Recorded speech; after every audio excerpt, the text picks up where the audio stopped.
सभी को बहुत बहुत धन्यवाद, बहुत बहुत आभार। आप लोगों ने इतना मान सम्मान आज बूंदा मीणा की धरती पर बुला कर दिया। इसको लेकर मनोज मीणा आपको हमेशा आभारी रहेगा। मेरे नौजवान भाइयों, नरेश भाई के चुनाव के बाद में आज पहली बार दोबारा हडोती में आने का मौका मिला है। एक बात तो तय हो गई है आज देख कर कि हडोती की जनता जाग चुकी है। अब हडोती में जो नेता को राज चल रहा था, आने वाले दिनों में वो खत्म होने वाला है मेरे भाइयों। और आपकी जागरूकता देख के, नौजवानों में जोश देख के, बुजुर्गों में उत्साह देख के आज मनोज मीणा को भी बहुत अच्छा लगा कि हमारे बड़े भाई नरेश मीणा जी ने जो मेहनत करी थी हडोती में, आज वो फल फूल रही है। और आज यहाँ की जनता नरेश भाई के साथ खड़ी है मेरे भाइयों। मेरे भाइयों, नौजवानों, आपने जो प्रतिभा सम्मान समारोह रखा है, बहुत अच्छा आपका कार्यक्रम है, बहुत अच्छा आपका शानदार कार्यक्रम रहा है।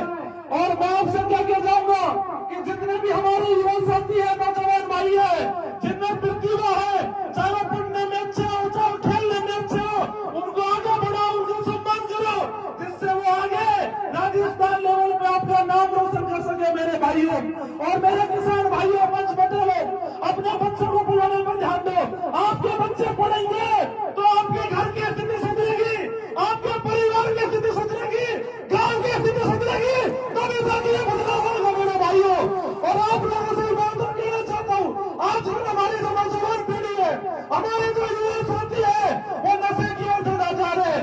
मेरे भाइयों, अपने परिवार की ओर देखो, नशा मत करो, नशा छोड़ दो और नशा मुक्त राजस्थान होना चाहिए। अगर आप नशा नहीं करोगे तो आने वाली पीढ़ियां मजबूत बनेगी, आने वाली पीढ़ियां कामयाब बनेगी। तो हमें इस बात का भी ध्यान रखना है कि नशे से दूरी बनाए रखनी है। और मेरे भाइयों, आज इस धरती पे आके एक बात का एहसास हो गया कि 2028 में बदलाव होना तय है। और जो कांग्रेस बीजेपी के पीछे घूम रहे हैं, उनकी दुकानें बंद होना तय है। और अब आने वाले समय में देखोगे कि हाडोती की धरती से एक ऐसी आंधी उठेगी नरेश भाई, जो पूरे राजस्थान में बदलाव दिखाई देगा। और आज आपको यहाँ पे बालाजी महाराज के मंदिर में क्या कह जा रहा हूँ, आप हाडोती में नरेश भाई को ताकत दे दो, आप हाडोती में हमारे भाई को मजबूत कर दो। पूर्वी राजस्थान में आपका भाई खड़ा है और दोनों सरकारों की एक सेट बजाने का काम करेंगे मेरे भाइयों। मेरे भाइयों, मेरे नौजवान युवाओं, हमें इस बात का भी ध्यान रखना है कि जब भी चुनाव हो, हमें पार्टियों के चक्कर में नहीं आना। हम देख रहे हैं कि पार्टियों के चक्कर में नौजवान भाइयों को कुछ नहीं मिल रहा। हमारा भाई 3 बार चुनाव लड़ लिया, लेकिन कहीं ना कहीं राजनीति हमारे पीछे डोले, हम पार्टियों के पीछे नहीं डोले मेरे भाइयों।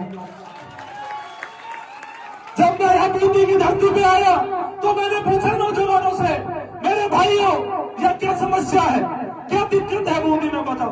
तो यहाँ के नौजवान कह रहे थे कि यहाँ पे जो अधिकारी है, यहाँ पे जो थाने वाले लोग हैं, यहाँ पे जो एसडीएम है, यहाँ पे जो और अधिकारी है, वो जनता के साथ लूट करते हैं, जनता का शोषण करते हैं, जनता को परेशान करते हैं और अपना घर भरने का काम करते हैं। और यहाँ के जो जनप्रतिनिधि है वो भी इस बात पर ध्यान नहीं देते।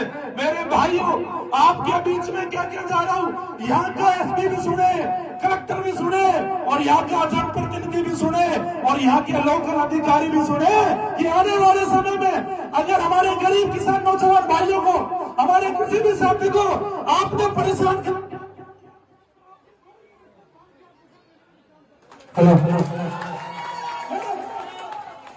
मेरे भाइयों, जो भी अधिकारी है इस बात को गांठ बांध ले कि अगर किसी ने भ्रष्टाचार करा, किसी ने गरीब किसान से एक पैसा भी मांगा, तो इस बात को याद रखना कि वो नौकरी नहीं करेगा, घर जाके वो आराम करेगा मेरे भाइयों। और आप लोगों के बच्चों की, नौजवानों की, मेरे भाइयों, अपनी लड़ाई लड़ने का काम किया। 800 थानेदारों को जयपुर में धरना देके खाते जुड़ने का काम करा। जो किसानों के अधिकार छीनेगा, किसानों के बच्चों की नौकरी छीनेगा, उन्हें हम घर बैठाने का काम करेंगे मेरे भाइयों। आप तो कभी भी याद कर लेना, अगर बूंदी की जनता को, हाडोती की जनता को कभी भी मनोज मीणा की जरूरत पड़े तो ये भाई, ये बेटा छाती पर गोली खाएगा, लेकिन आपको कभी पीठ नहीं दिखाएगा मेरे भाइयों। आप कभी भी एक बुरा देना। आप लोगों ने जो आज बुरा करिए